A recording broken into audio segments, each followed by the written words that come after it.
I am Dr. Pramod David Jacob. I am CEO of our organization DH India Association, which consists of members who are passionate about digital health and want to facilitate and champion the adoption of digital health in India and other countries. The pandemic crisis has brought about enlightenment and opened the eyes of the medical community to the role and the importance that digital health can play in such situations and also in healthcare in general. This is the topic that I said I would be talking about, that is forecasting capacity and predicting patient load for COVID hospitals. This is the first part of a 4-part series. A bit of my background: I've done my medical degree from CMC Vellore. I did my Master of Science in Medical Informatics from Oregon Health Sciences University in the US. Went on to join a company called Epic Systems, and I was in their EMR division. Then later became a project manager for rolling out these systems in one of their clients called Multnomah County. I've been doing consultancy work for both in the US and in India. And presently, like I said, CEO of DH India Association. I'm also medical director of a company called LifeTrends, device LifeTrends. And I've been a consultant for WHO India on the IDSP project, and with PHFI for non-communicable disease decision support application. That's it in brief. Here are the topics that I will cover in this series of videos. The first part, which is today, I'll be covering the foundation, which is talking about the integrated disease surveillance program and the published COVID positives and mortality rates that we keep seeing in the news and so on. In the second part, I will actually talk of an example of how modeling helped predict and forecast capacity and patient load for a district hospital in interior Maharashtra. In the third video, I will actually be talking about a district hospital in Gujarat, where again the modeling did work for a while, but then because of various circumstances, reduced testing and so on, it was not really reflecting what was the ground reality. And then I will present about how we can actually overcome those challenges and still make the model relevant, at least for those who are going to be sick and sick patients and probably getting into ICU and so on. And the fourth part is the part that I really want to talk about, how this modeling and information technology works not only in the urban or semi-urban areas, but in fact even in rural and remote hospitals, and probably are much more useful for those sort of hospitals who are remote and rural, because giving them adequate sort of forecasting gets them better prepared, not only in beds and so on, but also in supply of oxygen and medications, where it takes them time to get such sort of such sort of supply. In this slide, I'm going to talk about published figures and how believable they are. So to understand that, what we have to do is we have to go back to understand how the integrated disease surveillance program works. This program was started around 2002, 2004, but it has really scaled up and become much more sophisticated and much more far-reaching in the last few years. So the IDSP program basically has 3 branches. One branch is what we call the indicator-based surveillance program. The second is the event-based programs, events being such as epidemics and pandemics. And the third part of it is the media branch, which actually keeps track on all the media and the news has a source, so that they get warning in case their other sort of branches do not pick up a alert or whatever. In the indicator-based program, it is a surveillance program based on indicators, starting from the sub-centers through the primary care centers and the labs, especially the public labs. So the sub-centers fill up something called the S form, the primary care fill up something called the P forms. These are normally handed over once a week, or now try to do it once a day, but it's mainly collated data. That means you just say that there are so many number of cases, say with diarrhea in the village, so on. But the L form, which is the form in which all the positive tests of notifiable diseases and epidemics done by public health and other private labs who are empaneled. This is the form that they fill, and the detail that is there in the form for every positive test I will show you.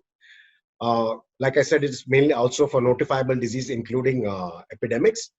And for events like epidemics, which is actually under the event-based program or event-based branch, what happens is every time there is an event happening in some given part of the country, as soon as possible, there is a rapid response team that is made up whenever needed. The rapid response team will have something like the district medical officer. I'm the medical officer of that particular primary health center, and other surveillance people from the district and so on. And that's how they make the rapid response team. This is how an L form looks, right? Now, these are the notifiable diseases here, and these are the list of patients. Sorry. So whenever there's a positive test, what happens is they actually put down the details like the name of the patient. In fact, now with Aadhaar, they also put down the Aadhaar number, the age, sex, and address, name of the test done, and what was the diagnosis, right?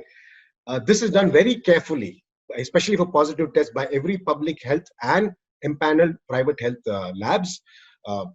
And this is the mainstay of feeding into the integrated disease surveillance program network, which then is immediately sort of, goes across from the state to the center in a matter of a few minutes. Okay. There's one thing that I wanted to mention is the IDSP program is housed in a platform, a new platform called the Integrated Health Information Platform. And the idea of that platform is not only the IDSP program, but there will be other programs also who will be housed on that, so that there is commonality that is across the, for a given patient across these programs, and you'll be able to sort of, look at across programs for a given patient who's probably got malaria, also got, say, typhoid, and so on, right? So that is the sort of importance of the new Integrated Health Information Platform. Moving on. Now, this is the form that the rapid response team or any sort of team that is looking into an event fills up. Okay. And this is what is basically the one that first gives them an alert. Okay, something is going on. Maybe an epidemic is upcoming or coming up, and sort of this is fed immediately into the IDSP sort of system, and therefore it forms as a sort of alert or trigger saying that there is something happening in that given area. We also have forms like this now. The present crisis, like the COVID, which leads to you having upper respiratory tract and respiratory tract infection, they have forms like this, which is specific for that given epidemic. Whenever an event or an epidemic happens, the IDSP program actually comes up with guidance documents and protocols. Right. This is an example of the guidance document that came up for COVID. So they talk about firstly establishing a system for screening of passengers who are coming from affected countries, which was what they had initially done. The next part of it talks of how do you establish that there is community spread, right, through the community surveillance. So they talk of the various steps that are done. And like this, they come up with protocols every time there's an event or an epidemic that's about to come up. And what is the action taken? This is a typical example of action taken when a particular patient was found positive in a gated community in Bangalore. And it is very impressive the way that there is immediate sort of response that is done by the rapid response team, which in this case happened to be the BBMP officials. So please look at the way that, the patient was found positive and it had symptoms. So what they did is they went and actually declared the containment zone in that building, one floor above, one floor below, and the floor concerned. They had a quarantine period, which is normally about 14 days to 3 weeks. And that means that no residents are allowed to come out of their home that period. There is delivery of groceries and other personal services done by volunteers. So it is very well organized. Lifts and staircases are sealed, right? And then basically the general secretary of the gated community send out a broadcast and make sure that the other community members are aware of what is going on. And so then in a radius of 200 meters around that building was sanitized. So they take almost immediate action, and it is impressive that the way that they get into action. And remember, now this is for a country that has got 1,300 million across a vast geography. So we have to appreciate the work that they do and the way the system and the program works, because it makes much more effective response and handling of the situation. Okay, now what about the reports that are published by them, right? So what happens is there's a website that gives details of these events on a sort of monthly basis, or rather 1 month back on a weekly basis. And that means basically you will have the report of the week 1 month before, right? Except of recent times, they have been a little, because of the pandemic situation, probably been a little late. But since 2009 or 10, they have been actually publishing these reports on every week, a month later. So I want to take the case study of the Nipah virus event to show you how effective this program and how quickly the response was. If you all remember, the Nipah virus happened in Kerala around May 2018, right? Mortality from that deadly disease in India was only 17. With a population of 1,300 million, to have a mortality of only 17 is highly commendable. Now you compare it to Malaysia, who's got a population probably 1/10 ours and a good public health system, but even they had a mortality of 50, right? So this is an example of how IDSP and the public health system actually works in stemming these sort of deadly diseases. I've written a blog on this in something called the HCIT Expert, and if you want to see the blog, please visit this site, and it will tell you about that program and what I've written, especially in relevance to the Nipah virus and how they were able to control it. Now that same experience and expertise is coming into play in this particular pandemic of COVID. As you know, Kerala was able to control the situation much better because they have actually learned from their previous experience, and they were able, and the public health, of course, the public health system is supposed to be really outstanding. In fact, probably a model in the world, where with a very decent budget, they managed to do a lot.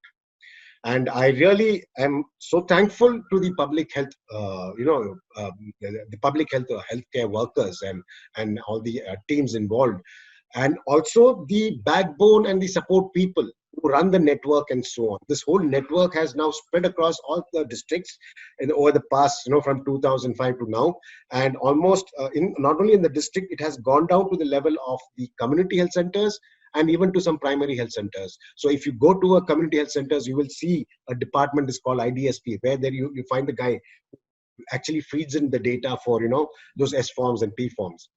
And the labs, they fill the forms immediately, like I had explained. When every time there's a positive, they fill the form, and that information is fed into the system on a daily basis. That's how you get those published figures. Now the question then comes about okay, I just want to show you the example of the weekly report that the IDSP actually puts up on their website. So this is how it is, the website, and you choose a particular year and you go to a particular week and you click on that link and it takes you the report. So I'm going to go to 2018, the 20th week, which happened to be in May, and the next slide shows you what that report shows, right? So this is the 20th week, 14th of May to 20th of May, and they tell you which are the various sort of epidemics that are going on. I am really going to point out this case study, which is the Nipah viral encephalitis that took place in this week in Kerala. Now, the report then goes on to explain what were the various steps taken in each of these events. Okay, so let us see what they did with that Nipah virus. This is how the report shows you about what for that particular event. If I go here, it gives you more detail. Look at the steps they carried out. Right. So the moment it was suspected by some really brilliant clinician in that hospital in Kerala, and the fact that it was sent across for testing, and they were able to actually confirm that it was Nipah virus by the time it hit the second patient is incredible. Okay, so our public system works. Then, the steps they've taken, 2 weeks later, there were two other members, and then, it went on, six more members got affected. So immediately, it went into high gear. The health minister herself was in ground zero, and then, they went and there was enough of the PPE equipment brought in. There was, a whole lot of sort of protocols put in place, home quarantine put in place, and also medical camps where they actually brought about disease awareness to that community, right? And then also burial of the unfortunates who passed away, because the burial has to be done in an isolated spot. It cannot be with the rest of the community, because otherwise spread may happen.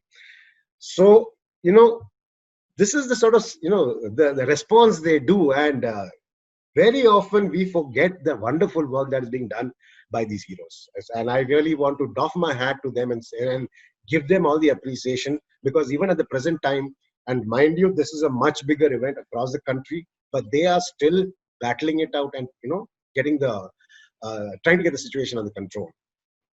So this is the other question that I want to really address. Many of my colleagues in the medical field, many of my doctors and clinician friends, they are so doubtful about the fact that India only has a mortality rate of about 3%, right? So what that means is, if you had 100 patients who tested positive for COVID, only 3 of them pass away or die. While in countries like the UK, Spain, Italy, and even the US, they've had some very significant amount of mortality, much higher. So to address that, right, that disbelief, I thought, let's have a look at our neighborhood countries, right? We are about 3%. What about our other neighboring countries? Pakistan, and there are the figures, is only around 2.05%. Bangladesh is around 1.4%. Sri Lanka is 0.7%. So in fact, India is got a higher rate than our neighboring countries. Okay. And the people may say that in Pakistan and Bangladesh, okay, the figures have been also tampered. Then you can't say that about Sri Lanka, because Sri Lanka has got a good public health system. In fact, more than, I think, 80 to 90% of their healthcare is done by the public health system. And even they have a low mortality rate. This indicates that maybe in South Asia and among South Asians, including Indians, there is some sort of inbuilt immunity to the disease, to this pandemic, which probably is helping us in mortality for sure, and therefore extrapolating, I would say, even in morbidity. That is why we probably are not seeing as many cases in the ICU and all, at least in the beginning of the curve, where while in these other countries I mentioned, like in Spain and Italy, they were getting almost severe cases right from the start of the curve. I would like to show this slide, and I am thankful to Mr. Ramakrishnan from Indian Institute of Science, who in fact actually had a presentation highlighting this fact about a week back on YouTube, right? And this is a slide from his presentation, where he has very confidently and very emphatically shown that novel coronavirus, at least in India, is not that much of a killer virus. And he's given the figures here. The reason why this whole sort of almost fear for this pandemic was caused was because in the first countries after China, when it started hitting the European countries, it took a big toll, even mortality. These are the figures, the deaths per crore population in 5 European countries, which include UK, Spain, Italy, and so on. They were having death rates of, 5,500 per 10 million population. And then if you include the USA, who also are having a fairly high death rate, it came to about 3,659 per 10 million. But in India, right, and in fact in the rest of these countries, the 202 countries, which includes India, it's only about 52 per 10 million, right? And in fact, this 52 because the average has been pushed up by these 4 or 5 countries, maybe 6 countries now, if you include Brazil or so. And India is at 20 deaths per 1 crore population, per 10 million population, and believe me, the other deaths per million population because of other diseases is much more. It's given there is about 73,180. Okay. So all this points to maybe COVID is not that big an issue or something to be so fearful about. There are ways of by which we can handle it. The lockdown did help, at least in the first month, in slowing down the progression. In fact, when is before the lockdown, the doubling time, which is the time that it takes for doubling the number of patients who get positive. If they were 10 today, when does it get to be 20, right? Was about 3.4 days. And after the 1 month of lockdown, it came down to about 10.77 days. That's a massive difference, right? Okay.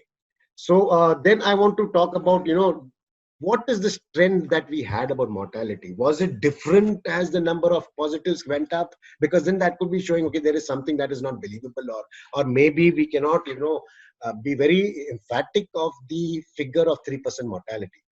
So let's look at the sort of rates that have been happening since the beginning, right? What happened when there were about 1,000 confirmed cases, which was around March 31st? The deaths were only 32. So again, that rate is only around about 3%. Okay. Now, therefore, you might say, okay, but this is such a low sample size. 1,000 is not a low sample size, but you might tell me, okay, 1,000 is such a low sample size. Okay. Then let's look at what happened when it became 10 times that number of sample size. That means when it became 10,000 positive cases, how many deaths were there? So that's what I'm going to show you next.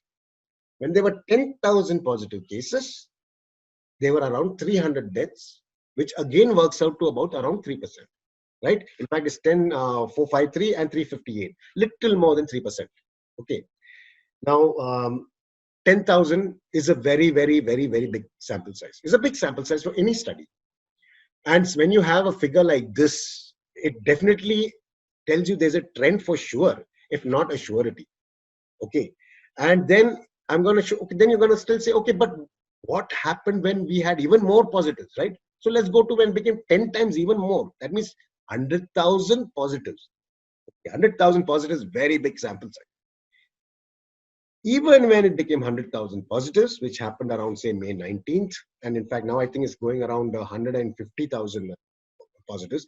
But anyway, even when it was 100,000 positives, it was around 3,000 deaths, right? Or rather 3,164, again, around 3%. Okay. So, I don't belong to any party. I don't belong to any vested interest, but I look at data because that's what I've been trained at. That's what I've been doing for the last 20 years, right? And when there's a trend like this, and before any manipulations or anything started, if the people are saying there are manipulations starting now, fine, then let's look at what happened. Manipulations, if it started probably after May 20th or May 25th. But what happened before? It was always showing 3%. Therefore, my dear friends, I think we have to agree that maybe there's a very high possibility that it is 3%, especially knowing how the IDSP system works and how this data gets into the IDSP system, which is then published. I showed you that the foundation is quite strong. It's quite, that network and the IDSP program is effective, and it has got a network across the country. Therefore, we are getting this information across the country. Even if people claim that no, there is purposely testing has been reduced and so on, but we have to understand that that there is some validity to this, okay, and therefore nothing to be absolutely so panicky about. We can face the crisis. It is of course spreading across now, especially as the migrants go back to the Ganges belt. But I think we can very much be in control of this and not to have to fear it. Just that all of us in the community, it is not just the government, all of us in the community have to do our bit, including social distancing, wearing a mask, washing your hands, personal hygiene. Keeping yourself negative or healthy is important so that you are playing a role in not spreading it to somebody else. That is the other thing you have to think about, right? Especially the young folks, and who probably are not affected by the diseases even if they get positive. You must remember, you might play a role in spreading it, and that is a responsibility we as Indians have to really be aware of. So with that, I complete part one. I'd like to summarize what we covered. So we covered the foundation of how this published figures happen through the IDSP program. We talked of the ELF form, the rapid response team, and the guidelines that came out for COVID. And then how believable are the published figures, right? So to verify that, we compared it with our neighboring countries, and we found that even among the neighboring countries, in fact, India is higher than the neighboring countries. Then we showed which countries got hit worse, and what was the sort of hit they got.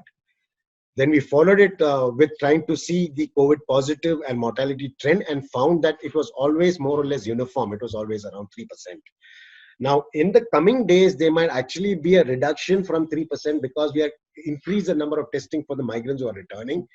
But so that even if it becomes 2.5 or 2%, I would still say that, okay, when the disease does mature in those areas, it'll still come to around 3% mortality.